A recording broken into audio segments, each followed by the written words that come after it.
हाय, मी मनीषा. आज एक ice cream recipe तुमच्यासोबत शेअर करत आहे. आता उन्हाळ्याचे दिवस आहेत आणि उन्हाळ्याच्या दिवसात आपल्याला थंड खायला आवडतं. मग कोणत्याही फ्लेवरचे आईस्क्रीम असो किंवा ज्यूस वगैरे असो, तर आज आईस्क्रीमचा बेत आहे. कारण मुलं पण म्हणे, "मम्मी आज आईस्क्रीम वगैरे काहीतरी बनव." मग खूप दिवसापासून क्रीम आणून ठेवलेली होती. म्हटलं चला आज बनवायला घेऊयात. तर आईस्क्रीम बनवण्यासाठी 1 लिटर मी ते म्हशीचं दूध घेतले. गाईचं, म्हशीचं कोणतंही घेतलं तरी चालतं. आता मी इथे खवा वापरणार आहे, त्यामुळे दूध मला खूप वेळ उकळवू द्यायचं नाही आहे. जर तुमच्याकडे खवा नसेल तर 1 लिटर दूध अर्धा लिटर होईपर्यंत उकळवून घ्यायचं. म्हणजे जेवढं घट्ट असेल तेवढी आपली आईस्क्रीम छान बनते, लवकर वितळत वगैरे नाही आहे. तर सर्वात अगोदर दुधाला एक छान उकळी येऊ द्यायची आणि उकळी आल्याच्यानंतर 5 ते 7 मिनिट मी दूध उकळायला ठेवून दिलं होतं. खवा असल्यामुळे जास्त मला उकळायचं नाही आहे. तर जोपर्यंत दूध उकळत होतं तोपर्यंत मी साईडला खवा वगैरे काढून ठेवलेला होता. आता आपल्याला 1 लिटर दुधासाठी मी 1 वाटी एवढा खवा घेतला आहे. खव्याचं प्रमाण कमी जास्त करू शकतात तुम्ही. 1 वाटीच पाहिजे किंवा कमी असला तरी चालेल, जास्त असला तरी चालेल. खव्यामुळे आपली जी आईस्क्रीम आहे ती थोडीशी घट्ट होते आणि खाताना खव्याचा टेस्ट पण राहतो. आईस्क्रीममध्ये फ्लेवर टाकण्यासाठी इथे मी 2 इलायची, 1 चमचा बडीशेप आणि सुंठ पावडर घेतली, अर्धा चमचा एवढी. तुम्ही म्हणताल ही तुझ्या गोड पदार्थांमध्ये हे 3 आयटम ठरलेले राहतात, पण तुम्ही यापैकी 1 टाकला तरी चालेल किंवा 2 टाकले तरी चालतील. सुंठ आणि इलायची टाकली तरीसुद्धा फ्लेवर खूप छान येतो, पण मला हा 3 मिक्स केलेला फ्लेवर आवडतो म्हणून मी हा बनवते. इथे मी पूर्ण इलायची घेतली होती. तुमच्याकडे इलायची पावडर असेल ती टाकली तरीसुद्धा चालते. आता खवा हा थोडासा घट्ट आहे, त्यामुळे खवा वितळवायला थोडा वेळ लागणार आहे, म्हणून गरम दुधामध्ये टाकते. तुम्ही जर घरी बनवलेला असेल, थोडासा पातळ असेल तर लगेचच टाकून द्या, लगेच मिक्स होऊन जातो. फक्त आपल्याला दूध घट्टसर करायचं आहे, खूप जास्त वेळ उकळायचं नाही. आता खवा टाकल्याच्या नंतर तरीसुद्धा 7 ते 8 मिनिट मला लागले होते पूर्ण खवा मेल्ट होण्यासाठी, दुधामध्ये मिक्स होण्यासाठी.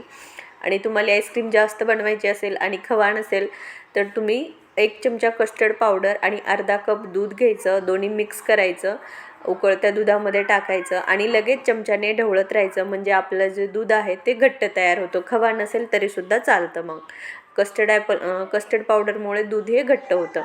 1 वाटी खवा घेतला होता, तर मी इथे दूध जेवढं आहे ते दूध गोड होण्यासाठी 1 वाटी एवढी साखर घेतली.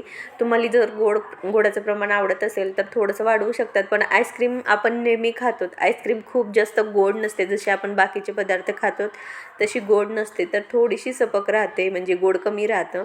म्हणून खूप जास्त आईस्क्रीममध्ये साखरसुद्धा टाकायचं नाही. इथे साखर आणि खवा पूर्ण मेल्ट होईपर्यंत आपल्याला ढवळत राहायचं आहे. तर जवळजवळ 15 मिनिट लागले होते व्यवस्थित छान असा खवा मेल्ट होण्यासाठी. साखर गरम याच्यात टाकल्यामुळे लवकर वितळते, खूप जास्त वेळ लागत नाही. इथे दूध उकळायला ठेवलेलं आहे, तर दूध उकळेपर्यंत आपली जी क्रीम आहे ती आपल्याला फेटून घ्यायची. तुमच्याकडे ही क्रीम नसेल तर अमूलचं एक छोटंसं पॉकेट येतं क्रीमचं, जे आपण आईस्क्रीममध्ये वगैरे टाकतो, 65 रुपयाला काहीतरी राहतं, तर तुम्ही ती आणूनसुद्धा टाकली तरीसुद्धा चालते. आता ही पातळ क्रीम आहे, तर ही अशीच थोडीशी फेटून जरी टाकली तरीसुद्धा दुधामध्ये चालते, पण आपल्याला थोडंसं जे घट्टसर आईस्क्रीम राहते तशी बनवायची, म्हणून आपल्याला फेटून घ्यायची. सर्वात अगोदर तर क्रीममध्ये जे बर्फ वगैरे असतो तर तो एक ते 2 मिनिट फेटून घ्यायचं, चमच्याने वगैरे कशानेही. आणि आता माझ्याजवळ इथं बीटर मशीन आहे, त्यामुळे मी याने बीट करून घेते मिक्स करून. तुमच्याकडे जर ही मशीन नसेल तर आपलं मिक्सरचं जे भांडं असतं ते अर्धा तास फ्रीजमध्ये ठेवायचं, त्यामध्ये ही क्रीम टाकायची आणि थोडा वेळ अलगद फिरवून घ्यायचं. खूप जास्त वेळ मिक्सरची स्पीड चालू करून फिरवायचं नाही, नाहीतर आपली जी क्रीम आहे ती पातळच होईल. आपल्याला थोडीशी घट्टसर क्रीम करून घ्यायची, कारण आईस्क्रीम घट्ट राहते म्हणून. इथे तुम्ही पाहू शकतात की क्रीम मी कशाप्रकारे फेटून घेतलेली आहे. एवढी घट्ट झाली की बस झालं, आपल्याला खूप जास्त हार्ड नाही बनवायची. आणि दूधसुद्धा आपलं इथं उकळून तयार झालं होतं, म्हणजे खवा वगैरे सगळं मेल्ट झालेलं होता. आता गरम दुधात कधीही क्रीम टाकायची नाही. पूर्ण जे दूध आहे ते मी फॅनखाली ठेवून दिलेलं होतं आणि थंड झाल्याच्या नंतर यामध्ये क्रीम मिक्स करते. कोमट जरी दूध असेल तरी घेऊ नका, एकदम पूर्ण थंड होऊ द्या आणि त्याच्यानंतर यामध्ये क्रीम मिक्स करायची. क्रीम इथे मी मशीननं मिक्स करून घेते. तुमच्याकडे जे विस्कर वगैरे असतं त्याने सुद्धा मिक्स केलं तरीसुद्धा चालतं. आपल्याला फक्त मिक्स करायचं आहे, वेगळं काही नाही. यामध्ये थोडेसे ड्रायफ्रूट्स टाकलेत, काजू, बदाम आणि पिस्ता. तुमच्याकडे जे असतील ते टाका, नाही टाकले तरीसुद्धा चालते. भरपूर वेळेस चेरीचा फ्लेवर पण खायला खूप छान लागतो. इथे मी 2 ते 3 मिनिट व्यवस्थित मिक्स करून घेतलं, म्हणजे क्रीम आणि दूध व्यवस्थित मिक्स झालं ना त्याचा पण फ्लेवर छान बनतो आणि एकदम सॉफ्ट अशी आईस्क्रीम होते. खूप जास्त कडक पण होत नाही आणि खूप जास्त पातळ पण नाही. आणि हे गुलाबजाम बनवले होते जे अगोदरचा व्हिडिओ होता, आणि आज आपण गुलाबजाम फ्लेवरचे आईस्क्रीम बनवणार आहोत. तर त्यासाठी मी गुलाबजाम तयार केलेले होते, एकदम सॉफ्ट असे झालेले होते. तुम्ही जर व्हिडिओ पाहिला नसेल तर तो पाहू शकता कसे बनवले होते ते. गुलाबजाम फ्लेवरची आईस्क्रीम बनवायची तर 8-9 गुलाबजाम मला लागणार आहेत, खूप जास्त लागणार नाहीत.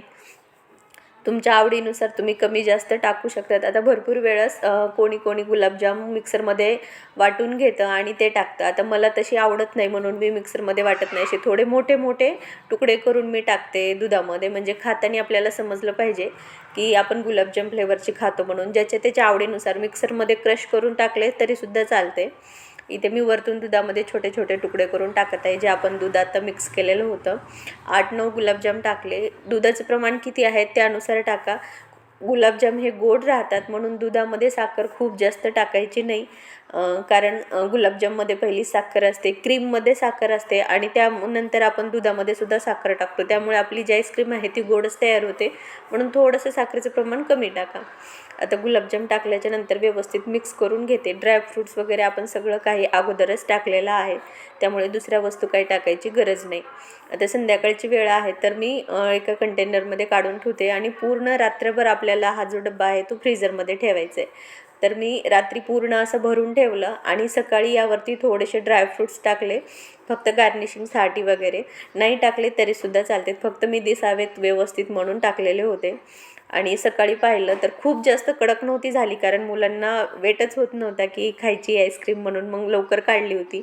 जर तुम्ही 17-18 तास जर फ्रीझरमध्ये ठेवली तर चांगली अशी घट्ट होते, आणि ही पण घट्ट झाली होती, मेल्ट वगैरे लवकर झाली नाही, पण टेस्टसुद्धा खूप छान झाला होता.